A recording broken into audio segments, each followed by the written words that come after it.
Улсын хурал 2025 оны 5 сарын 30-нд 2026 оны төсвийн хүрээний мэдээлэл 27-28 оны төсвийн төсөөллийг баталсан. Тэр үед бид алдагдaltaгүй төсвийн хүрээ 26-нд баталж өгч ирсэн байна.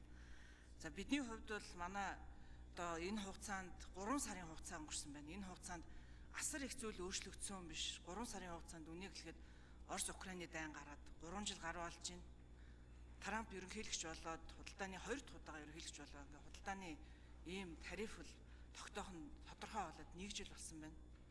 Манай хамгийн том худалдааны түнш бол хамгийн тогтвортой эдийн засгийн бодлоготой, тогтвортой эдийн засгийн өсөлттэй улс гэв гэнэт 3 сарын дотор бодлогоо эрс өөрчлөөгүй байх гэж би бодож байна. Тэгэхээр энэ бүгдэд тааруулаад ялангуяа хамгийн тогтвортой байх ёстой энэ хуулиудаа нэг тогтвортой сахиад явах ийм сахилга бат манай засгийн газарт байх ёстой юм шүү. За эдийн засгийн хүнд үеийг эдийн засгийн одоо тэлэх бодлогоо төсвийн бодлогоор явуулна. Бид нар явуулахаас аргагүй гэж байна. Төсвийн бодлого хэрвээ зөвхөн төсвийн бодлогыг тэлж эдийн засгийг тэлэх бодлогыг явуулах юм бол мөнгөний бодлогот чинь ямар ч одоо ажиллах орон зай үлдэхгүй. Энэ бол сүүлийн одоо 20-30 жилийн ерөнхийдөө бидний давтагдсан гол алдаануудын нэг нь энэ. Одоо зээлийн хүн ямар байгаа вэ? Та бүхэн мань харж байгаа.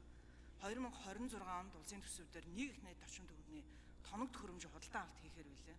Энэ бол бүгд гадаад валют болж гадагшаа гарна гэсэн.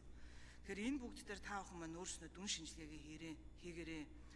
Тэгээ ингээд Монгол улсын нэгдсэн засгийн 2026 оны төсвийн хүрээний мэдээлэл 2027-оос 28 оны төсвийн төсөөлийн тухайд өөрчлөлт оруулах тухай хуулийн төслийг 2 дахь хилцүүлэгт бэлтгүүлэхээр төсвийн байнгын хороо, эдийн засгийн байнгын хороо болон бусад байнгын хороонд шилжүүлж байна.